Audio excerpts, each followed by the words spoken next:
अच्छा, कितने दिन के लिए जाती हो मायके? सर गुरुजी छुट्टियों में तो 1 हफ्ते के लिए, तो और 1 हफ्ते पति की सेवा कौन, मतलब पति को भोजन कौन देता है?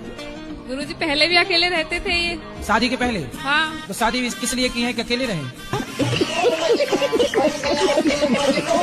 गुरुजी जाना भी तो जरूरी होता है ना, मन करता है बच्चे। आप मायके गई और तब इनकी पड़ोसन को खवाने पिवाने लग गई, फिर बाद में रोगी। इसलिए पति को पल भर के लिए नहीं छोड़ना चाहिए, क्योंकि पति को पड़ोसन ताक रही है। अकेले मिलेगी तो ले जाएगी उठा के। ऐसा किया करो, जब मायके जाया करो तो पति को भी लेके जाया करो। इनका मन ही नहीं लगता वहाँ पे। हाँ, तो कहाँ घर जमाई बनते रहेंगे वो।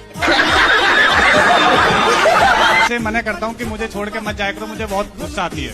तो आप ये मत बोला करो कि मुझे छोड़ के मत जाओ, गुस्सा आती है। आप ये बोला करो कि हम तुम्हारे बिना कैसे रहेंगे, गुरुजी तुम मैं चली जाओगी तो हम कैसे जिएंगे।